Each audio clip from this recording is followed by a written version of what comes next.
So some of you have heard the news that Dolphin, a very popular GameCube/Wii emulator that was going to release on Steam this year, has been recently delayed indefinitely. The reason for why this has happened is still unknown. Some are saying that Nintendo has issued a DMCA, some say that they haven't. It's still an ongoing story as of the making of this. Regardless, this news has caused a lot of people online to get into arguments about the topic of emulation. And by people online, I mean Twitter, because of course the people on there would get into very serious arguments about this. You have people criticizing Nintendo, saying they are once again being anti-consumer and trying to unfairly take down emulators of their systems. Then there are those who are saying that Nintendo's decision to go after these emulators is justified and that they're doing this for good intentions. And I guess I just want to throw my hat in this ring and give my thoughts on emulation, and try to look at what I believe to be two sides from this argument. So first off, why is Nintendo really against emulation? They made it explicitly clear for years now that they hold a grudge against anyone who uses their software in quote-unquote illegal ways, whether it be fan-made games or in this case emulation. Well, they, alongside a majority of publishers and company loyalists as well, will tell you that emulation is bad because it hurts developers, and the one thing that they point to in order to back up this claim is piracy. You know, piracy, basically getting a game for free rather than paying for it. I do see where Nintendo is coming from. I'm sure there do exist a handful of people out there who have gone out and emulated the latest Pokemon game rather than buying it, which does mean they are losing potential revenue from those people, and it would be a lot easier to go after the emulators and ROM sites to stop this rather than the individuals who emulate games. But here's something that I'm sure most of you probably know, but it bears mentioning. Emulation is not piracy. Sure, it can be a gateway to piracy, but emulation in and of itself is not piracy. But in the eyes of Nintendo, it is, and they have all the right in the world to strike anything that features their games down because they legally can, something that fanboys would like to bring up very often. But that's only one side of the coin. You see, the topic of emulation can easily be separated to two sides, legality and morality. Legality says that any use of emulation is bad and illegal and you should never do it ever, but then there's the morality side of it that features those who take on the topic of emulation with their own perspective. Nintendo says that emulation is bad because it hurts developers, but what if I emulate a game like Mario Party 7, a game that they don't sell anymore? Is it really hurting the developers if they're no longer gaining any profit from that game? What about games that were digital exclusives? Rhythm Heaven Megamix never got a physical release in the US, I can't buy the game digitally anymore. In the eyes of Nintendo, this game is pretty much gone, so is it okay to emulate it? There are those who think it's fine to emulate current Switch games and those who don't think it's fine. There are those who think it's acceptable to emulate games you already own and those who don't think it's acceptable. There are those who would happily emulate the Guy game and those who fear about ending up in a watch list. Point being is that emulation in a morality standpoint is much more interpretable than just emulation bad, the end. So as for where I stand on emulation, I think emulation is alright if there exists no official way of obtaining a game that would help benefit the developers. This basically means that games that are no longer being printed or are no longer available digitally are a-okay to emulate on my book. Oh yeah, and if you already own a game, then you should just be allowed to emulate it. You already gave the developers your money, so what's the harm, you know? I know some won't agree with my views on emulation, but that's the fun thing about the morality side of emulation. It's up to your interpretation of it. But I guess the main thing I just want to say is that why does all of this arguing matter? Why are we fighting against those who decide how they choose to play their games? If you prefer to emulate, go emulate. If you prefer to buy a legitimate copy regardless of how much it costs, then go buy it. We're all playing games at the end of the day regardless of whether it's from a disc or a ROM file. And to those who are on the legality side of all this and think that emulation is harmful to Nintendo, I'm here to say that they'll probably be perfectly fine. If you want a fairly recent example, Zelda Tears of the Kingdom ended up getting leaked early before its release date. Somebody got a copy of the game early and just decided to dump it online for everyone to play on their Switch emulators. Now that sounds bad, and you'd think that Nintendo would have seen a substantial loss of sales because of this, right?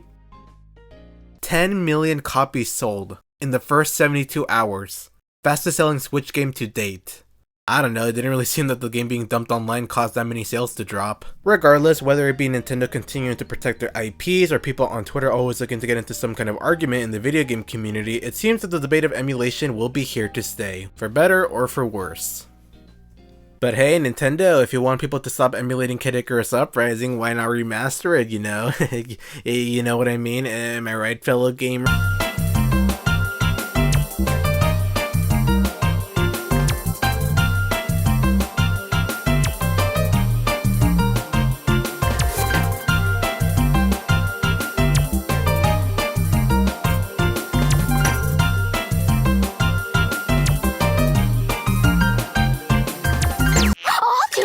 As your president, I officially declare child marriage legal.